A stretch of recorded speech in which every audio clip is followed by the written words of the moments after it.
नमो अरिहन्ताणं नमो सिद्धाणं नमो आयर्याणं नमो उवज्जायाणं नमो लोये सौवसाहूणं कायोत्सर्गाय तांगो जयति जिनपतिर्नाभिसूनुर्महात्मा मध्याह्ने यस्य भास्वा नुपरिपरिगतो राजति स्मोग्रमूर्तिः चक्रं कर्मेन्धनानां मतिबहुदहतो दूरमौदास्यवात स्फूर्जत्सध्यानवन्ये रिवरुचिरतरः प्रोद्गतो विस्फुलिंगः। पंच परमेष्टि भगवान की जय। देवादिदेव श्री 1008 ऋषभदेव भगवान की जय। परम पूज्य आचार्य श्री पद्मनंदी जी महाराज की जय। परम पूज्य आचार्य श्री विद्यासागर जी महाराज की जय। द्वादशांग जिनवाणी माता की जय।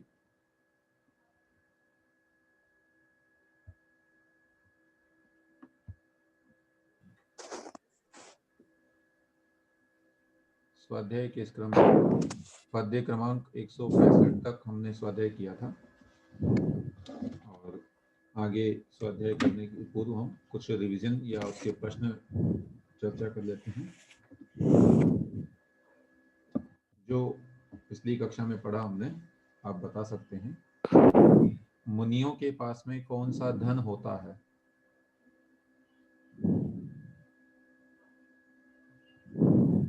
जिनको भी उत्तर आ रहा हो वो बता सकते हैं।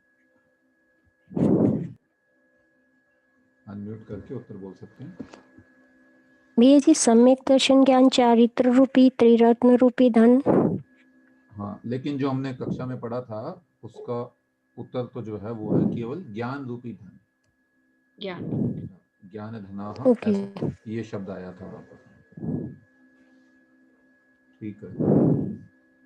मुनिराज जब संसार रूपी रास्ते में चलते चलते थक जाते हैं तो कहाँ विश्राम करते हैं?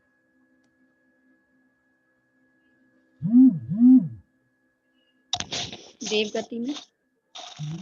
नहीं, ये एक्चुअली हम जो पढ़े हैं उससे उत्तर देना है। ये कदाचित सही हो सकता है, लेकिन यहाँ जो हमने पढ़ा था उसके हिसाब से विजनेशु अर्थात एकांत में, है ना, लोगों से दूर जाकर निर्जन में जो है एकांत स्थान पर वे विश्राम को प्राप्त होते हैं। चलिए, आप लोग जो है ना इसी तरह से रिवाइज करते रहें ताकि ठीक रहे। आगे बढ़ते हैं हम लोग पद्य क्रमांक 166 और उच्चारण जो भी उच्चारण करेंगे हम करें भैया जी। लेकिन आपके यहाँ से कोई डिस्टर्बिंग साउंड आ रहा है, बारी बारी से हवा जैसी आवाज आ रही कुछ, तो आप थोड़ा देखना उसको या तो सही करें उसको। मेरे यहाँ तो कोई आवाज नहीं आ रही। आपने हेडफोन लगाया हुआ है ना? नहीं, ईयरफोन। हाँ, ईयरफोन जो है, सॉरी। हाँ, तो वो उसको आप नाक से थोड़ा दूर करें, उससे या तो सांस की वो आवाज आ रही होगी कंटिन्यू, जो है ना, जैसे श्वसन करते हैं अपन तो उसकी आवाज आ जाती है उसका जो माइक है उसको। बाकी बोले ठीक है, आप उच्चारण करेंगे। शार्दुल विकट छंद। नष्टं रत्नमिवाम्बुधौ निधिरिव। बोलिए। नष्टं रत्नविमां निधिरिव। प्रभ्रष्टदृष्टेर्यथा। प्रभृष्टेर्यथा। योगो योपशलाकयोश्च गतयोः। योगो योपशलाकयोश्च गतयो। पूर्वापरौ तो यधि। पूर्वापरौ तो यधि। संसारेऽत्र तथा नरत्वमसकृत्। संसारेऽत्र तथा नरत्वमसकृद् दुःखप्रदे दुर्लभम् दुःखप्रदे दुर्लभम् लब्धे तत्र च जन्म निर्मलकुले लब्धे तत्र च जन्म निर्मलकुले तत्रापि धर्मे मतिः। तत्रापि धर्मे मते। बहुत बढ़िया। नष्टं रत्नमिवाम्बुधौ निधिरिव प्रभृष्टदृष्टेर्यथा योगो यूपशलाकयोश्च गतयोः पूर्वापरौ तो यदि संसारेऽत्र तथा नरत्वमसकृत् दुःखप्रदे दुर्लभम् लब्धे तत्र च जन्म निर्मलकुले तत्रापि धर्मे मतिः। नष्टं रत्नम् इव अम्बुधौ निधिः इव प्रभ्रष्टदृष्टेः यथा योगः यूपशलाकयोः च गतयोः पूर्व अपरौ तोयधीः या तोयधी दीर्घिकारान्ते संसारे अत्र तथा नरत्वम् असकृत् दुःखप्रदे दुर्लभम् लब्धे तत्र च जन्म निर्मलकुले तत्र अपि धर्मे मतिः। एक एक शब्द का अर्थ देखें। नष्टम रत्नम इव, जैसे रत्न नष्ट हो गया है माने खो गया है। कहाँ पर? अम्बुधौ, समुद्र में। तो समुद्र के अंदर खोए हुए रत्न के समान। और निधि इव, खजाने की तरह। किसके खजाने की तरह? प्रभृष्ट दृष्टे है, अर्थात जिसकी दृष्टि भ्रष्ट हो गई है, जो व्यक्ति अंधा है, देख नहीं पाता, और उसकी निधि खो जाए, उसके समान। और यथा यानी जैसे, योग माने मिलना, वापस संयोग होना। किसका? यूप शलाकयो हो। यूप यानी होती है लकड़ी या डंडा, जो स्तंभ होता है। जैसे वेदिका बनाते हैं हवन के लिए, जो अगर करते हैं तो ऊपर से उसको ढकने के लिए जो बनाते हैं, तो उसकी लकड़ी को बोलते हैं यूप। और शलाका मतलब होती है माचिस की तीली। तो इन दोनों का, ये दोनों यदि गतयो हो, चली गई हो, गिर गई हो, कहाँ? पूर्व अपरौ तो यदि, एक पूर्व के समुद्र में और दूसरी पश्चिम के समुद्र में, तो क्या ये दोनों आपस में मिल पाएंगी? कभी नहीं मिल पाएंगी। बड़ा दुर्लभ संयोग है कि ये दोनों तैरते तैरते और अलग एक साथ मिल जाए। तो इस प्रकार से तीन दुर्लभ संयोग बताए। एक तो समुद्र में गिरे हुए रत्न के समान, दूसरा किसी अंधे व्यक्ति की कोई वस्तु खो जाए उसके समान, और तीसरा पूर्व और पश्चिम दो समुद्रों में गिरी हुई यूप और शलाका के योग की तरह। क्या है ये चीज? इनके समान क्या है? अत्र संसारे, इस संसार में, तथा यानी उसी प्रकार से, नरत्वम मनुष्यपना, दुर्लभम दुर्लभ है, असकृत यानी बार बार। एक बार तो हमको मिल ही गया है, लेकिन बार बार ये मनुष्यपना मिलना बड़ा दुर्लभ है। और कैसा वो संसार? दुख प्रदे, दुख को देने वाले, अर्थात दुखों से भरे हुए संसार में मनुष्यपना बार बार मिलना उसी तरह से दुर्लभ है जिस तरह से ये तीन चीजें दुर्लभ थी। और लब्धे तत्र च यानी और, तत्र यानी उस मनुष्य पर्याय में, जन्म लब्धे, जन्म ले लेने पर, वो भी कहाँ? अच्छा सॉरी, वहां पर जो है पहली बात तो मनुष्यपना दुर्लभ हुआ। फिर तत्र यानी उसमें, लब्ध जन्मे, जन्म ले लेने पर, निर्मल कुले जन्म, अर्थात निर्मल कुल में जन्म लेना, उत्तम कुल मिल जाना। मनुष्य तो बन जाएगा, लेकिन तब भी ऐसा परिवार न मिले जहां पर धर्म का आचरण होता हो, है ना। जनरली ऐसी फैमिली मिलेंगी जहां पर अधर्म को ही धर्म मानते हो। मांस भक्षण, मदिरा का सेवन करना, अनेक प्रकार के नशे करना, जुआ खेलना, चोरी करना, ये सब जो है अनेक अनेक परिवारों में संस्कारों के रूप में मिल जाता है। सो ऐसा परिवार जिसमें ये सब ना होता हो, ऐसा पवित्र परिवार मिलना भी बड़ा दुर्लभ है। और फिर उससे भी दुर्लभ तत्र अपि धर्मे मति ही, धर्म में मन लगना, धर्म सुहाना, ज्ञान की बातें सुहाना, ये बड़ा कठिन संयोग है, बड़ा दुर्लभ संयोग है। सो भावार्थ यही हुआ इसका कि जिस प्रकार अथाह समुद्र में यदि रत्न गिर पड़े तो उसका मिलना बहुत कठिन है, जैसे अंधे को निधि मिलना अत्यंत दुर्लभ है। और जिस प्रकार समुद्र में किसी स्थान पर, हाँ ना, इन्होंने एक स्थान पर कह दिया, वैसे दो अलग अलग चीजें थी, दो काष्ठ खंडों को छोड़ देना, उनमें से एक को पूर्व दिशा की ओर बहा देना और दूसरे को पश्चिम दिशा की ओर बहा देना, तो फिर उनका उसी स्थान पर मिलना दुस्साध्य है। उसी प्रकार निरंतर नाना प्रकार के दुखों को देने वाले इस संसार में मनुष्य जन्म का पाना बहुत कठिन है। यदि देव योग से माने भाग्य से मनुष्य जन्म मिल जावे तो फिर उत्तम कुल मिलना बड़ा दुर्लभ है। और यदि किसी समय में उत्तम कुल की प्राप्ति हो जावे तो फिर धर्म में श्रद्धा होना अत्यंत दुस्साध्य है। इसलिए भव्य जीवों को ऐसे अत्यंत दुर्लभ धर्म की अवश्य उपासना करनी चाहिए। ये बहुत रेयर है, हर किसी को नहीं मिलता। हम सभी जानते भी हैं, देखते भी हैं, अनुभव भी करते हैं कि वास्तव में ये कितना दुर्लभ है। कोई जिज्ञासा हो तो पूछ सकते हैं। भैया जी, यूप का मतलब पुस्तक में लिखा है पशु के बांधने का कास्ट, और श्लाका का लिखा है जुए में लगाई जाने वाली खूंटी। अच्छा, हाँ, तो कुल क्या मिलाकर के मतलब है? लकड़ियों से संबंधित है। यूप यानी जो हो गया ना पशु को बांधने का, तो वहां ये भी लिखा है जुआ अथवा यज्ञ में पशु के बांधने का काष्ठ। यज्ञ करते थे पहले तो हम्म। पशुओं की बलि चढ़ाते थे, तो उस पशु बलि को चढ़ाने के लिए वहां एक लकड़ी होती थी, तो उस लकड़ी से उस पशु को बांधा जाता था, उसको बोलते थे यूप, है ना। संस्कृत में एक शब्द आता है यूप दारू, है ना, यूपाय दारू, मतलब यूप के लिए है ये लकड़ी, ऐसा करके उसको यूप दारू उस लकड़ी को बोला करते थे। सो एक तो ये हुआ। शला का मतलब जो इन्होंने लिखा है जुए में लगाई जाने वाली खूंटी, तो जुआ मतलब ये जुआ खेलने वाला नहीं है।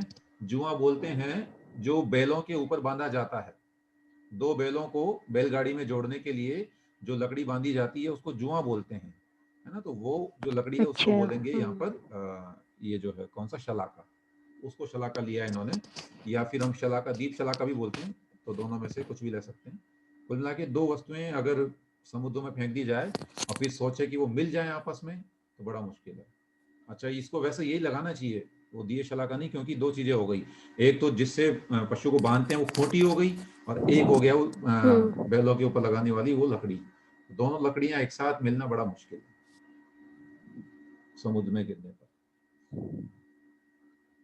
ठीक है, आगे बढ़ते हैं। पद्य क्रमांक 167। न्यायादन्धकवर्तकीयक जना ख्यानस्य संसारिणाम्। न्यायादन्तकवर्तकीयकजना ख्यानस्य संसारिणा। प्राप्तं वा बहुकल्पकोटिभिरिदम्। प्राप्तं वा बहुकल्पकोटिभिरिदम्। कृच्छ्रान्नरत्वं यदि। कृच्छ्रान्नर कृच्छ्रान्नरत्वं यदि।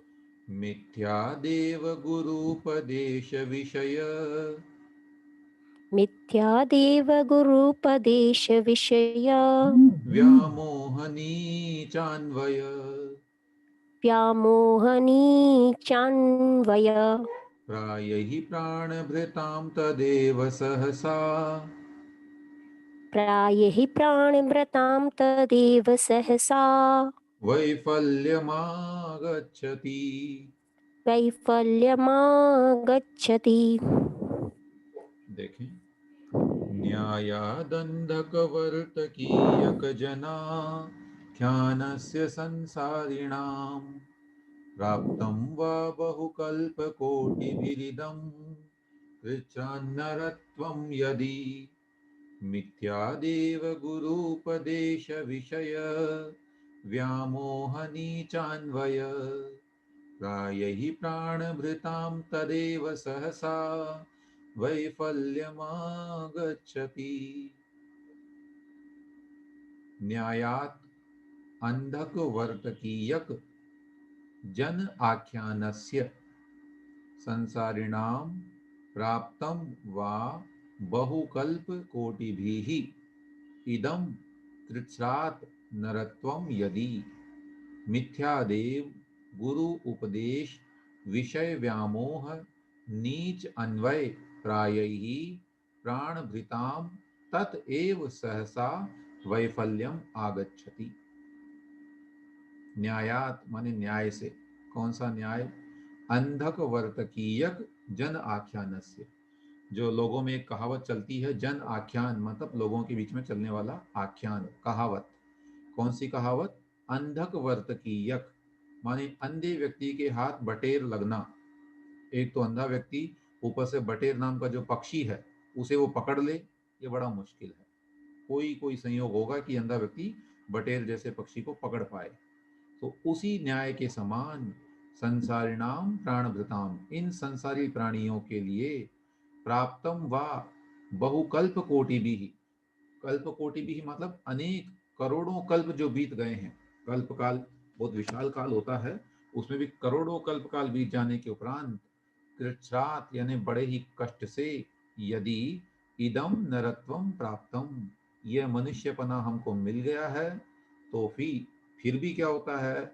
मिथ्या देव अर्थात खोटे देवी देवताओं को मानने से, खोटे गुरुओं का उपदेश सुनने से, विषयों के व्यामोह से और नीच अन्वय अर्थात निम्न कुल में, हीन कुल में जन्म लेने से, इन सब कारणों से ततएव वह मनुष्यपना जो है सहसा वैफल्यम आगच्छति, अचानक विफल हो जाता है।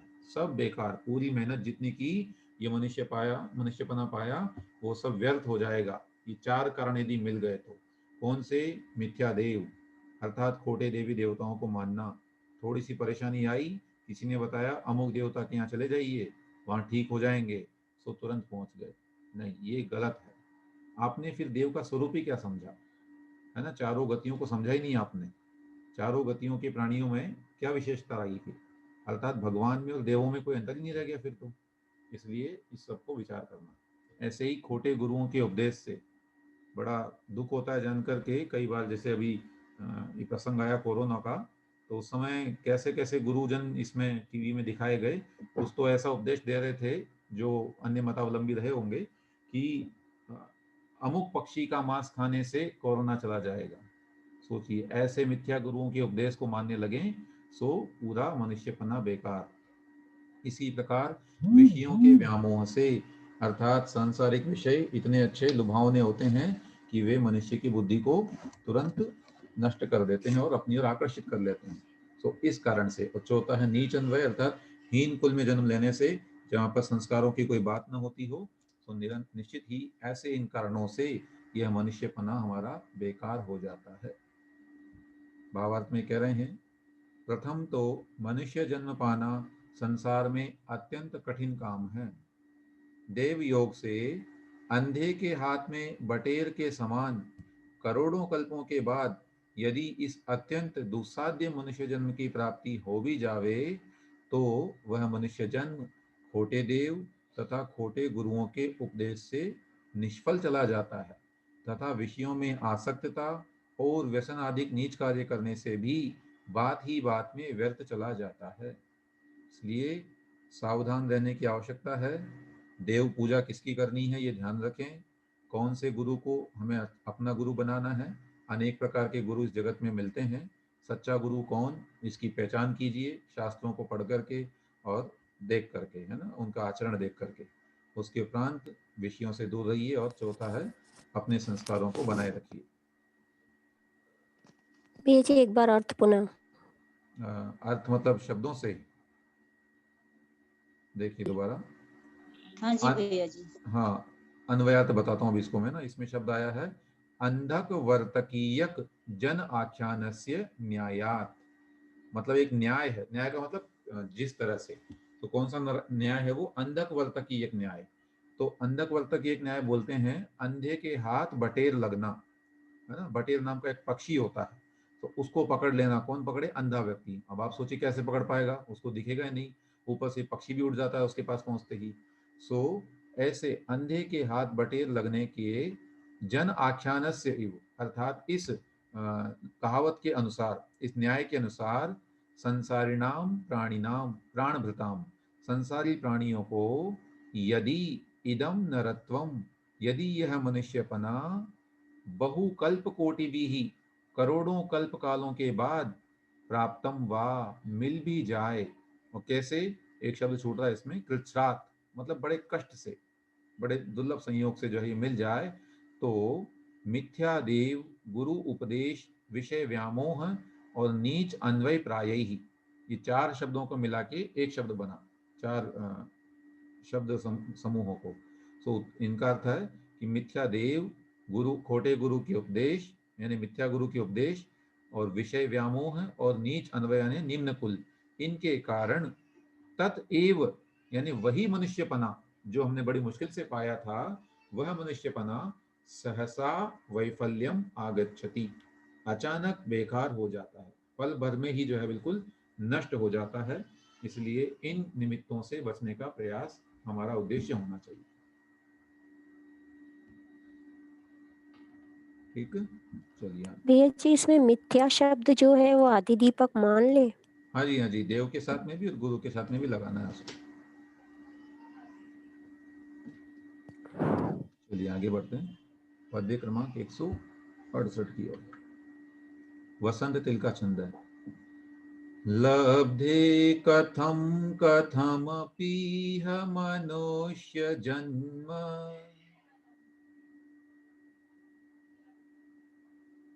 अनम्यूट करके बोलिए। लब्धे कथम कथमपीह मनुष्य जन्मन्, और न को उधर ले सकते हैं या फिर नहीं लें। न्यंग प्रसंग वशतो ही कुरु स्वकार्यम, यंग प्रसंगवशतो हि कुरु स्वकार्यम्, प्राप्तं तु कामपि गतिं कुमते तिरश्चाम्,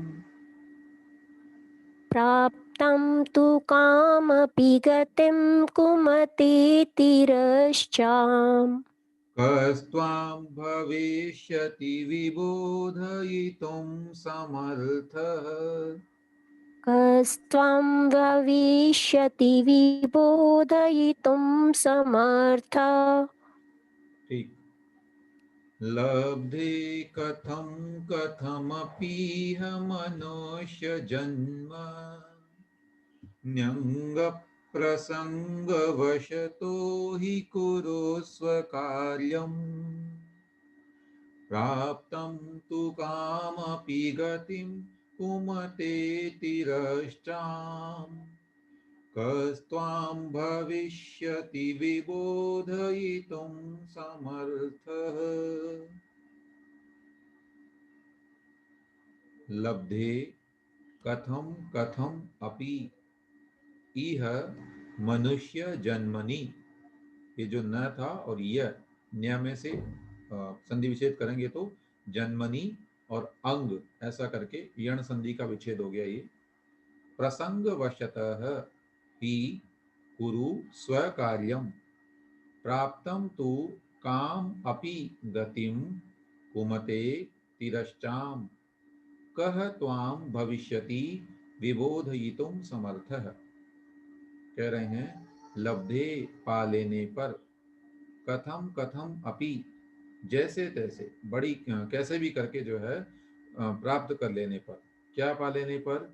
इह मनुष्य जन्मनी, इस संसार में मनुष्य जन्म, तो अन्वय से हो जाएगा कि इस संसार में किसी भी प्रकार से मनुष्य जन्म पा लेने पर, अंग, हे अंग, अर्थात स्वयं को ही संबोधित कर रहे हैं, हे आत्मन, प्रसंग वशतः, प्रसंग के अनुसार, अर्थात ये जो बड़ा मुश्किल से संयोग मिला है, तो फिर तुम कुरु स्व कार्यम, अपना कार्य कर लो, अपने आत्महित का कार्य कुछ तो कर लो, क्योंकि प्राप्तम तु काम अपि, प्राप्तम यानी प्राप्त होने पर, काम अपी गतिम, किसी भी गति को, किसी भी योनि को, कुमते यानी हे दुर्बुद्धि, तिरश्चाम यानी तिर्यंचों की।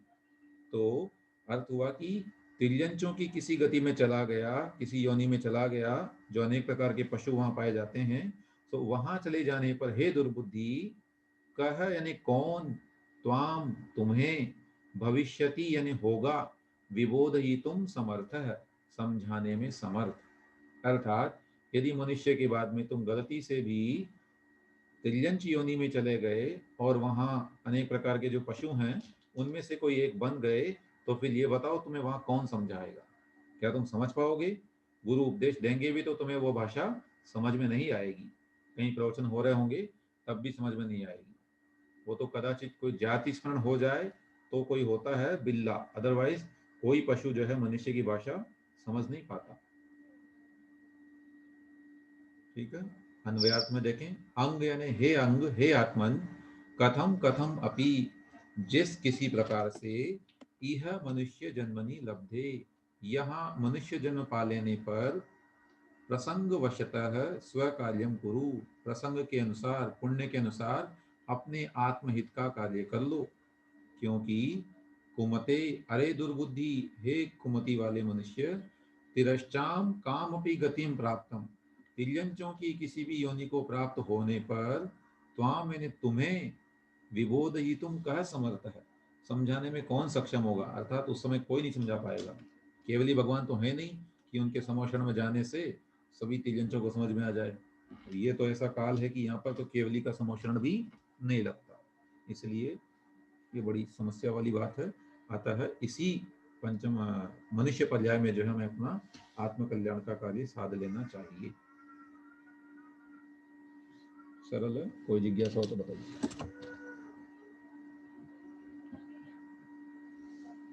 चलिए आगे बढ़ते हैं, स्पष्ट एक और काव्य पढ़ते हैं। पद्य क्रमांक 169। जन्म प्राप्य नरेषु निर्मल कुले, क्लेशान्मते पाटवम्, जन्म प्राप्य नरेषु निर्मलकुले, क्लेशान्मते पाटवम्, भक्तिं जैनमते कथं कथमपि, प्रागर्जिता श्रेयसः, भक्तिं जैनमते कथं कथमपि, प्रागर्जिता श्रेयस, संसारार्णवतारकं सुखकरं, धर्मं न ये कुर्वते, संसारार्णवतारकं सुखकरं, धर्मं न ये कुर्वते। हस्तप्राप्तमनर्घ्यरत्नमपि ते, मुञ्चन्ति दुर्बुद्धयः, हस्तप्राप्तमनर्घ्यरत्नमपि ते, मुञ्चन्ति दुर्बुद्धयः। ठीक। जन्म प्राप्य नरेषु निर्मलकुले, क्लेशान्मतेः पाटवम्, भक्तिं जैनमते कथं कथमपि, प्रागर्जिता श्रेयसः, संसारार्णवतारकं सुखकरं, धर्मं न ये कुर्वते, हस्तप्राप्तमनर्घ्यरत्नमपि ते, मुञ्चन्ति दुर्बुद्धयः। यहाँ उच्चारण करते समय तीसरी भैया जी पंक्ति, हमारी पुस्तक में प्राकर्जित है, प्रागर्जित श्रेयस। अच्छा, प्रागर्जितात नहीं है? एक मिनट हम देख लेते हैं, आपकी नहीं, भी हमारे पास। प्रागर्जित श्रेयस। हाँ एक मिनट देख रहा हूँ मैं। हाँ, प्रागर्जित श्रेय से लिखा हुआ है, ठीक है। वो वहाँ संधि सॉरी समास कर दिया है अपनी पुस्तक में, और हमारे यहाँ जो सामने लिखा है स्क्रीन पे उसमें समास नहीं है।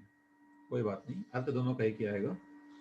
और तीसरा जो उच्चारण का मैं बता रहा था आपको, संसारार्णव, इसमें क्या है, संसा के बाद में रा, फिर र और न, ये तीन जो अक्षर आए हैं, एक बार र, फिर से र और फिर न, ये तीनों व्यंजन क्या हैं, एक ही उच्चारण स्थान के हैं। क्या मतलब? हम जब अक्षरों को बोलते हैं तो हमारे नाभि से निकल करके वायु आती है और फिर अलग अलग जो पार्ट्स हमारे मुख के, जैसे दांत है, जीवा है, तालू है, मूर्धा है, कंठ है, इनमें वो टकराती है और फिर बाहर निकलती है। तो र जो है ना, र और न, ऋतु रसाणाम मूर्धा एक सूत्र है, मतलब र ट ठ ड ढ न, इन अक्षरों का उच्चारण हमें मूर्धा से करना होता है। अब चूंकि र, फिर से र और फिर न, 3 बार नॉन स्टॉप एक ही उच्चारण स्थान आ गया है, तो वो वायु जो है थोड़ा सा कष्ट को प्राप्त होती है वहीं पर बारी बारी से टकराने में। इसीलिए आपको बोलने में थोड़ा सा टाइम लगा उसको, संसारार्णव, ऐसा। चलिए, संधि विच्छेद। जन्म प्राप्य नरेषु निर्मल कुले क्लेशात् मतेः पाटवम् भक्तिं जैन मते कथम कथम अपि प्राक अर्जित श्रेयसः या फिर प्राग अर्जितात् श्रेयसः। संसार अर्णव तारकम सुखकरम धर्मम न ये कुर्वते हस्त प्राप्तम अनर्घ्य रत्नम अपि ते मुंचन्ति दुर्बुद्धयः। क्या मतलब? देखें, जन्म प्राप्य, जन्म पाकर, नरेशु, मनुष्यों में, वो भी कहाँ? निर्मल कुले, उत्तम कुल में, अच्छे कुल में, अच्छे परिवार में जन्म पाकर, क्लेशात मतेहे पाटवम, क्लेशात यानी कष्ट से, बड़ी मुश्किल से जो है इस मनुष्य जन्म को पाया हमने, उत्तम कुल भी पा लिया। फिर आगे मतेहे पाटवम, मति मतलब बुद्धि, पाटव मतलब पटुता, चतुरता, तो बुद्धि की चतुराई को पा लिया, अर्थात अच्छी बुद्धि भी पा ली, अच्छा ज्ञान भी हमको हो गया। फिर आगे भक्तिम जैन मते, जैन मत में, अर्थात जिनेन्द्र भगवान के द्वारा जो कहा गया मत है, उनका जो धर्म है, उस धर्म के अंदर भक्तिम अर्थात श्रद्धान, उसमें भक्ति को पाना। कैसे? कथम कथम अपि, जिस किसी प्रकार से, कर्मों का संयोग ऐसा बना कि हम ये सब पा लिए। प्राक अर्जितात श्रेयस है, पहले जो अर्जित किया था हमने, श्रेयस माने पुण्य, अच्छे कर्म जो हमने पहले कमाए थे, उनके निमित्त से हमने मनुष्य जन्म पा लिया, उसमें भी निर्मल कुल, अच्छी बुद्धि और जैन भगवान की बुद्धि भक्ति, ये हमने पा ली। फिर भी संसार अर्णव तारकम, संसार रूपी समुद्र को तारने वाले, और सुख कर्म, सुख को करने वाले, धर्मम, धर्म को, ये न कुर्वते, जो नहीं करते हैं। इतना सब पाकर भी जिनका मन धर्म में नहीं लगता है, उनके लिए कह रहे हैं हस्त प्राप्तम, हाथ में आए हुए, अनर्घ्य रत्नम, अमूल्य रत्न को, अपि यानी भी, कोई बड़ा अच्छा रत्न उनके हाथ में आ गया, उसको भी, ते मुंचंती दुर्बुद्धयः, वे दुर्बुद्धि लोग, वे अज्ञानी लोग, मुंचंती यानी फेंक देते हैं, छोड़ देते हैं, यूं ही कि ये तो बेकार है, कांच का टुकड़ा है, ऐसा समझ के फेंक देते हैं। तो निश्चित ही ये बहुत बड़ी हानि है यदि हम धर्म नहीं करते हैं। भावार्थ, जो मनुष्य अत्यंत कठिन मनुष्य जन्म को पाकर, उत्तम कुल को पाकर, और किसी प्रकार पूर्व काल में उपार्जन किए हुए पुण्य के उदय से जैन धर्म के भक्त भी होकर संसार समुद्र से पार करने वाले और नाना प्रकार के सुख को देने वाले धर्म की सेवा नहीं करते, वे मूर्ख हाथ में आए हुए अमूल्य रत्न को छोड़ देते हैं। बड़ा अच्छा यहाँ पर आचार्य महाराज ने कह दिया है कि जैन भी बन गए तो बड़ी बात नहीं कर दी आपने, उससे भी आगे की बात है, धर्म कीजिए, धर्म में मन लगना ये भी संयोग है, हर किसी को नहीं मिलता। क्योंकि हम देख लेते हैं जैन परिवार में जन्म तो बहुत लेते हैं, लेकिन सबका मन धर्म के प्रति नहीं लगता है। आजकल तो शिक्षा भी ऐसी है कि वो शिक्षा व्यवस्था के कारण ही संस्कार नहीं बन पाते हैं, और जब संस्कार नहीं बनते हैं तो फिर मन नहीं लगता। वहाँ ऐसी बातें बोल दी जाती हैं कि लगता है कि अरे भगवान को पूजा करने की जरूरत ही क्या है, सब जगह तो है भगवान, या मन हमारा अच्छा है तो सब भगवान अच्छा है, ऐसा करके कुछ ऐसे संस्कार बन जाते हैं कि इन सब धर्म के जो कार्य हैं उनका महत्व ही उनको पता नहीं लग पाता कि ये क्यों इम्पोर्टेंट है। कोई जिज्ञासा हो तो बताइए। भैया जी, जी, अपन सभी ने पूर्वोपार्जित ऐसा क्या पुण्य किया कि अपने को सबको जैन कुल तो मिला ही, पर मन लगा पढ़ने में?